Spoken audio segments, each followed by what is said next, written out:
मैं सोच रही थी कि मुझे कुछ लोग दिखे तो मैं गाड़ी रुकवाऊं या मैं तब बाहर निकलूं, क्योंकि मैं अकेले सुनसान रास्ते पे गाड़ी रुकवाना नहीं चाहती। और अगर मैं चिल्लाती या हंगामा करती तो पता नहीं उस समय मेरे साथ क्या होता। मैंने पुलिस को सारी चीजें दिखाई। पुलिस ने खैर मुझे डांटा भी मेरी गलती के लिए। मुझे घबराहट भी हो रही थी क्योंकि बहुत रात हो चुकी थी और मैं एक कैब में जा रही थी। नमस्ते, मेरा नाम खुशी पांडे है। मैं आपके पड़ोसी प्रदेश उत्तर प्रदेश से हूँ। मैं लखनऊ के बेहद छोटे से गांव सिरवैया की रहने वाली हूँ। मेरी कहानी यहाँ से शुरू होती है कि मेरे कॉलेज में डांडिया नाइट का इवेंट था। डांडिया नाइट का इवेंट अक्सर कॉलेजों में लेट नाइट रखा जाता है, तो उस साल मैंने अपने कॉलेज में ये इवेंट ऑर्गेनाइज करवाया था। तो मेरे ऊपर कॉलेज की सारी भागदौड़ थी और मैं अपने कॉलेज का इवेंट कंप्लीट करवा के घर वापस आना चाहती थी, पर कॉलेज से लौटते वक्त बहुत देर हो गई थी।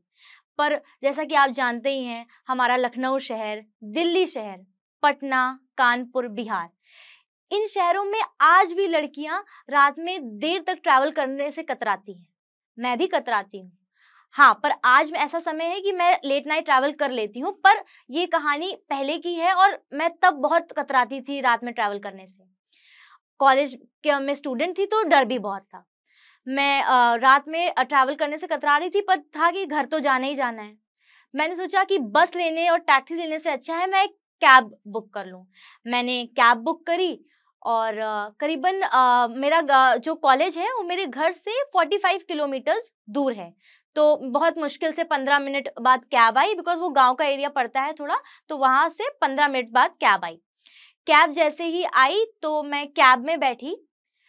कैब वाले ने मुझे मेरे हाथ में मेरा पर्स था, मेरे कपड़ों का बैग था और बहुत सारी चीजें थी जो मैं कॉलेज से घर लेके जा रही थी। मैं गाड़ी में बैठी और कैब ड्राइवर ने मेरे को उसमें से बोला कि मैडम, रात का समय भी है तो और आप क्या ये राइड कैंसिल कर देंगी? तो मैंने कहा मैंने राइड बुक की है, मैं कैंसिल क्यों करूंगी? तो उन्होंने मुझसे बोला कि मैडम, जितना पैसा आपको क्या कहते हैं इसमें दिखा रहा है, आप इससे कुछ पैसे मुझे कम दे दीजिएगा, क्योंकि अगर आप इससे चलेंगी तो ये जो क्या कहते हैं कंपनी वाले हैं, ये पूरा पैसा ले लेते हैं और हमें कुछ ही पैसा मिल पाता है, मेरे छोटे छोटे बच्चे हैं। तो मैंने सोचा ठीक है, ये मुझसे कम पैसे भी लेगा और मुझे पहुंचा भी देगा, तो मैंने कहा ठीक है, मैं राइड कैंसिल कर देती हूँ। और राइड कैंसिल करके मैं उसके साथ प्राइवेट उस पर चली गई, ड्राइव पे। फिर मैं रास्ते में ही जा रही थी, तो पहले तो वो एकदम मुझे ठीक लगा, भला इंसान लगा, पर जैसे ही कुछ दूर मैंने रास्ता तय कर दिया था, बार बार वो आगे वाले शीशे से मुझे बार बार पीछे होके देखना, बार बार पीछे किसी ना किसी बहाने से मुड़ के देखना कि मेरे पास सामान क्या क्या है, मैंने हाथ में क्या ले रखा है, मेरे पास बैग क्या है, मुझे बार अजीब से चेहरे बना के देखना। मुझे ये सारी चीजें बहुत ऑकवर्ड सिचुएशन लग रही थी कि मैं समझ में नहीं आता मैं कैसे रिएक्ट करूं इन सब चीजों पे। पर मैंने सोचा रात का समय है और यहाँ सुनसान रास्ता है, मैं इसको बीच जंगल में रोक भी नहीं सकती, अगर रोकूंगी तो मैं जाऊंगी कैसे आगे। तो मैंने कुछ नहीं बोला, मैंने उसको इग्नोर किया और मैं चलती जा रही थी। मुझे घबराहट भी हो रही थी क्योंकि बहुत रात हो चुकी थी और मैं एक कैब में जा रही थी। फिर वो बार बार मुस्कुराए, बार बार मुझको पीछे देखे, तो फिर उसने बहुत फ्रेंडली मुझसे एक सवाल पूछा कि मैडम, ये बताइए आप अकेली रहती हैं क्या? अच्छा, ये छोड़िए, आप ये बताइए आपके घर में कौन कौन है? मैंने उसके सवाल का कोई जवाब तो नहीं दिया, पर मुझे ऐसा लगता है इन लोगों की सोच ये होती है कि अगर लड़की रात में ट्रैवल कर रही है तो उसके घर में कोई नहीं है, या तो वो अकेली रह रही है किसी फ्लैट पे। मैंने उसके सारे सवालों को इग्नोर करते हुए मैंने अपना फोन चलाना शुरू कर दिया। मुझे उसकी हरकतें बहुत खराब लग रही थी, तो मैंने क्या कहते हैं गूगल मैप्स पे अपना एड्रेस डाला और अपने रास्ते को गूगल मैप्स पे ट्रैक करना शुरू किया कि मैं कहाँ पे हूँ और मुझे भी कितना समय लगेगा मेरे घर पहुंचने पे। मैं सारी लोकेशन ट्रैक कर रही थी, कितना समय है। थोड़ी ही दूर हम बस चलते जा रहे थे। दोस्तों, ऐसा होता है ना कि आपको कभी क्या कहते हैं कोई चीज जैसे कोई दुर्घटना होने वाली होती है तो बता के नहीं आती, एकदम से आ जाती है। तो कुछ ऐसा ही मेरे साथ होने वाला था। मुझे अंदर से डर था कि वो इस तरह से मुझे देख रहा था, इस तरह के लुक्स दे रहा था, तो मुझे बहुत डर लग रहा था। पर मैं ये डर उसके सामने शो नहीं कर सकती थी क्योंकि मैं उस वक्त बहुत अकेली थी। मैं चलते जा रही थी, फिर एक सीधे सीधे जा रही थी तो एक पॉइंट आया जो मैंने मैप्स पे देखा था, वहां से लेफ्ट टर्न लेना था। उसने सीधे राइट टर्न ले लिया। मैंने उसी वक्त उससे बोला कि भाई आपने राइट टर्न क्यों लिया, यहाँ से तो लेफ्ट टर्न था। उसने मुझसे बोला कि मैडम ये रात की बात है और ये शॉर्टकट पड़ेगा, आपको मैं जल्दी पहुंचा दूंगा, आपको भी घर जाना होगा। तो मैंने कहा चलो, अभी इस इंसान से मैं रास्ते में लड़ तो सकती नहीं हूँ, मैं लड़ूंगी कैसे, और मैं अकेली हूँ, मैं इससे लड़ भी कैसे पाऊंगी। तो मैंने कुछ नहीं बोला। वो ड्राइवर इधर आगे वाली सीट पे बैठा हुआ था, मैं उसके इधर बैठी हुई थी। फिर उसने गाड़ी घुमाई, वो चलता चलता जा रहा था। मैं सोच रही थी कि मुझे कुछ लोग दिखे तो मैं गाड़ी रुकवाऊं या मैं तब बाहर निकलूं, क्योंकि मैं अकेले सुनसान रास्ते पे गाड़ी रुकवाना नहीं चाह रही थी। और अगर मैं चिल्लाती या हंगामा करती तो पता नहीं उस समय मेरे साथ क्या होता। तो गाड़ी चलती जा रही थी, एकदम से उसकी ब्रेक मार दी गाड़ी पे। ब्रेक मारी या गाड़ी रुकी मुझे नहीं पता, क्योंकि तब मुझे गाड़ी चलानी नहीं आती थी। गाड़ी एकदम से रुकी। तो मैंने बोला क्या हो गया भैया, गाड़ी क्यों रोक दी? मन में घबराहट थी, डर था, रात के काफी देर हो चुकी थी और मैं अकेली थी। तो उसने बोला मैडम आप घबराइए मत, रुकिए मैं देखता हूँ। उसने मेरे सामने बहुत बार नाटक किया, चाबी घुमाने का, स्टार्ट करने का, पर गाड़ी स्टार्ट नहीं हुई। गाड़ी बंद बंद बंद नहीं चल रही। तो उसने बोला कि मैडम जी गाड़ी चल नहीं रही है, आप 2 मिनट जरा बाहर उतरिए, मैं जरा चेक करता हूँ। मैं उसकी चीजों को समझ रही थी कि, पर मुझे लगा कि अगर ये मुझे बाहर कह रहा है उतरिए तो ये कुछ ज्यादा मेरे लिए सेफ है। अगर गाड़ी में अगर मैं अकेली हूँ तो वो मेरे लिए ज्यादा खतरा था। तो मैं गाड़ी से बाहर निकल आई। मैं गाड़ी से बाहर निकली और उसने बोला कि मैडम मुझे लगता है धक्का देना पड़ेगा, कुछ खराब हो गया है। मैंने कुछ नहीं बोला।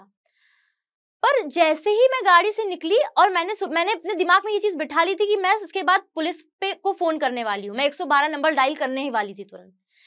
जब तक मैंने अपना फोन ऑन किया ही था, वो बंदा गाड़ी में बैठा, उसने गाड़ी स्टार्ट की और गाड़ी भगा दी।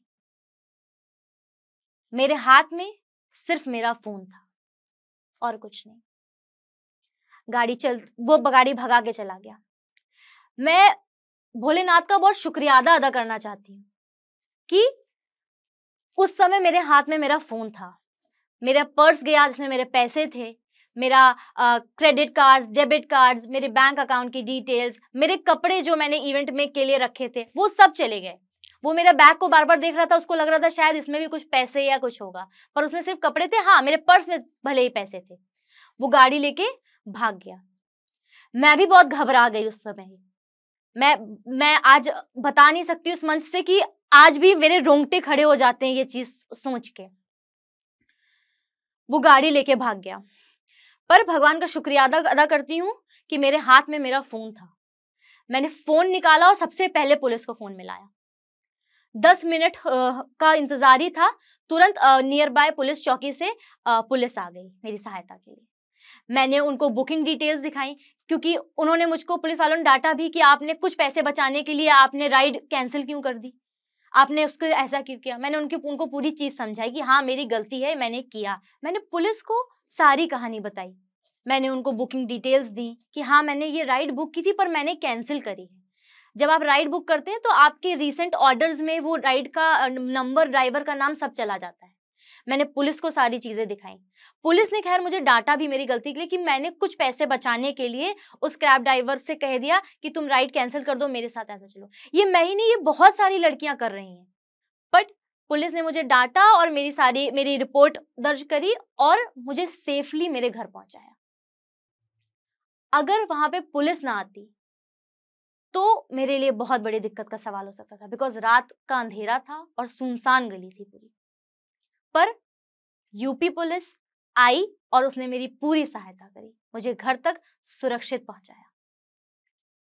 मैं इस बात से सोचकर बहुत घबरा जाती हूँ आज भी, जब सोचती हूँ कि अगर उस ड्राइवर की नियत पैसे यार उस पे ना छोड़ के मुझ पर होती तो मैं क्या करती।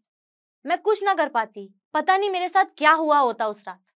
मुझे नहीं अंदाजा इस चीज का। आज भी मैं सहम जाती हूँ ये चीज सोचकर।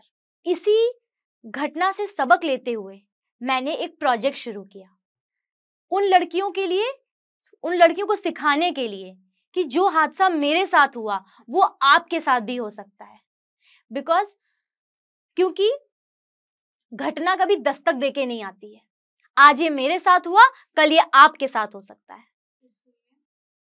इसलिए आज मैं जोश टॉक्स आशा के मंच पे हूं, आपको अपनी कहानी बताने आई हूं, आपको सावधान सतर्क करने आई हूं कि आज जो मेरे साथ हुआ है वो आपके साथ भी हो सकता है। आप कभी भी, आपसे कोई भी ड्राइवर कहे कि आप राइड कैंसिल कर दीजिए, आप मेरे साथ ऐसे चलिए, मत मानिए। ज्यादा से ज्यादा वो 100 रुपए कम कर देगा, 200 रुपए कम कर देगा, पर अपनी जान के साथ खतरा मत करिए। मेरे साथ भले ही कुछ गलत नहीं हुआ, मेरे पैसे गए, मेरी चीजें गई, पर मैं सुरक्षित थी। पर अगर उसकी जगह कोई और आदमी होता जिसकी नीयत खराब होती, तब मैं क्या करती? मैंने एक प्रोजेक्ट शुरू किया जिसका नाम है आत्म सुरक्षा। मैं इस प्रोजेक्ट को रन कर रही हूँ यूपी में। इसमें हम लोग वुमेन्स को सेल्फ डिफेंस हैक्स के बारे में बताते हैं। आज मैं कुछ हैक्स आपके साथ भी शेयर करना चाहती हूँ। अगर आप घर से रात में ट्रैवल कर रही हैं, खासकर कैब से कर रही हैं, टैक्सी से कर रही हैं, तो आप जब भी गाड़ी में बैठें तो सबसे पहले अपनी लाइव लोकेशन अपने फैमिली ग्रुप्स पे या आपको जो ट्रस्टवर्दी लगता है आप उस पर शेयर कर दें। अगर किन्हीं कारणों की वजह से आपको कहीं जाना पड़ रहा है और आप अपने घर पे नहीं बता सकती हैं, तो आप उस ड्राइवर के सामने फेक एक्टिंग करिए कि हेलो मम्मी या पापा, मैंने अपनी लाइव लोकेशन आपके व्हाट्सएप नंबर पे भेज दी है, या मैंने अपनी लाइव लोकेशन आपको व्हाट्सएप पे शेयर कर दी है, आप लोग मेरा रास्ता ट्रेस कर सकते हो या ट्रैक कर सकते हो। फालतू बात करिए और मुझसे घर पे ये भी बोलिए कि मम्मी मैंने गाड़ी का नंबर भी आपको भेज दिया है। ड्राइवर के मन में डर बस जाएगा आपके साथ कुछ गलत करने से पहले। वो एक बार सोचेगा कि लड़की ने अपनी लाइव लोकेशन, अपना एड्रेस सब शेयर किया हुआ है, मेरी गाड़ी का नंबर भी शेयर किया हुआ है। वो आपके साथ गलत करने से पहले 10 बार सोचेगा। हैक नंबर 2, अगर आप कैब में ट्रैवल कर रही हैं तो कोशिश करिए कि आपके साथ एक दुपट्टा हो। दुपट्टा मैं क्यों कह रही हूं, आप जब भी जाएं तो एक दुपट्टा अपने साथ जरूर रखें, और जब भी बैठे तो ड्राइवर की पीछे वाली सीट के, मतलब अगर ड्राइवर आगे बैठा है तो आप उसके जस्ट पीछे बैठे, अगर अकेले हैं तो। उससे क्या होगा कि अगर ड्राइवर आपके साथ कुछ बदतमीजी कर रहा है, जैसे मेरी कहानी में ड्राइवर यहाँ बैठा था और मैं उसके इधर बैठी थी, वो मुझे बार बार शीशे से देख पा रहा था, बार बार अजीब अजीब से चेहरे बना रहा था, गंदे लुक्स दे रहा था मुझे। आप उसके पीछे बैठोगे तो आप सतर्क रहोगे। अगर वो आपके साथ जरा से भी बदतमीजी करे तो आपको बस क्या करना है, अपना दुपट्टा खोलना है, उसकी गर्दन पे से घुमाना है और कस देना है। मार नहीं देना है, कसना है, वो आपके हाथ में आ जाएगा। कुछ गलत करने वाला हो तब ये कदम उठाइए। अपने इस कदम को आप as an self defence use करिए। अगर वो आपके साथ कुछ गलत कर रहा है तो वो आपके साथ गलत नहीं कर पाएगा। तीसरा हैक मेरा ये है, आप जब भी घर से बाहर निकल रही हैं, ये सारी लड़कियों के लिए है, अपने साथ पेपर स्प्रे लेके निकलिए। पेपर स्प्रे नहीं है तो मैं जहां भी सेशंस करती हूँ, मैं लड़कियों को सेल्फ डिफेंस एक स्टिक आती है जो कि बहुत सारे सोशल मीडिया साइट्स पे आपको मिल जाएगी, Amazon पे मिल जाएगी, मिंत्रा पे मिल जाएगी, आपको वो स्टिक मिल जाएगी। मैं अपने सेमिनार के बाद वो हर उस लड़की को वो स्टिक देती हूँ एज एन गिफ्ट कि ये तुम्हारी रक्षा के लिए है और अपनी रक्षा तुम्हें खुद करनी है, कोई तुम्हारी रक्षा करने नहीं आएगा। हम ये सोचे कि हमारे पापा हमारी रक्षा करेंगे, हमारे भैया हमारी रक्षा करेंगे या हमारा पति हमारी रक्षा करेगा। क्यों? हम खुद इतने सक्षम हैं कि हम अपनी रक्षा खुद कर सकते हैं, हमें किसी की जरूरत नहीं। उसके बाद ये 3 हैक हैं। चौथा हैक, जब मैं सेमिनार्स करती हूँ, सेशन करती हूँ, तो बहुत से एक केस मेरे पास ऐसा आया था जिसमें लड़की ने बताया कि मेरे एक अंकल ने मेरे साथ जबरदस्ती करने की कोशिश की थी। अगर आपके साथ भी ऐसा हो रहा है या आपके साथ आपके घर में कुछ ऐसी चीजें हो रही हैं, तो अगर आपके साथ आपके कोई भी घर वाला है जो आपके साथ ऐसा कर रहा है, तो आप अगर अपने घर पे हो तो आपको अपने घर का कोना कोना पता होता है कि कहाँ पे क्या रखा है। आपको पता होगा आपके घर में बर्तन कहाँ रखे हैं, आपके कपड़े कहाँ रखे हैं। तो सबसे पहले अगर आपके पास वो आ रहा है, ऐसा कुछ हरकत कर रहा है, आप लोग सीधे भागिए किचन की तरफ। किचन में आपको पता है बेलन कहाँ रखा है, किचन पे आपको पता है बर्तन कहाँ रखे हैं। कुछ मत उठाइए, सिर्फ प्लेट्स उठाइए। सबके घर में स्टील की प्लेट्स हैं। स्टील की प्लेट्स खूब तेज तेज पटकना शुरू करिए और चिल्लाना शुरू करिए। उसी समय आप बर्तन फेंकना शुरू करिए। सबसे ज्यादा नॉइज बर्तन फैलाते हैं। चिल्लाइए जितना चिल्ला सकती हैं आप, बर्तन फेंकिए। कोई ना कोई मदद करने के लिए जरूर आपके पास आएगा। हर औरत एक्स्ट्रा ऑर्डिनरी नारी बन सकती है अगर उसके अंदर हौसला है, हिम्मत है, अपने सपनों को ऊंचा उड़ाने की ताकत है। अगर वो खुद पे भरोसा कर सकती है कि मैं आगे बढ़ सकती हूँ, तो हाँ, वो कर सकती है। आज मैं 22 साल की उम्र में जोश टॉक आशा के मंच पर हूँ। मैं अपनी एनजीओ रन कर रही हूँ, बहुत सारे इनिशिएटिव्स पे काम कर रही हूँ। आपके साथ जो गलत हो रहा है उसकी लड़ाई भी हम लड़ेंगे। हम लड़ेंगे। हमारे लिए कोई और लड़ने नहीं आएगा। हमें अपनी आवाज खुद उठानी होगी। क्योंकि आप जोश टॉक्स देख रहे हैं तो जाहिर सी बात है कि आप अपनी जिंदगी में कुछ बड़ा करना चाहते हैं और वो सारे स्किल्स सीखना चाहते हैं जिनसे आप अपने सपने पूरे कर सकें। और आपके इन्हीं सपनों को पूरा करने में मदद करता है जोश टॉक्स का इंग्लिश स्पीकिंग ऐप, जिसमें हम आपकी मदद करते हैं उन सारे स्किल्स को सीखने में जिनसे आप बाकियों से आगे बढ़ सकते हैं। चाहे इंग्लिश बोलने में कॉन्फिडेंस और फ्लुएंसी की कमी हो या पर्सनालिटी डेवलप करने में परेशानी हो रही है, इस सब के लिए आपको वन स्टॉप सॉल्यूशन हम देना चाहते हैं और इसका नाम है जोश टॉक्स इंग्लिश स्पीकिंग ऐप। तो इंतजार किस बात का है?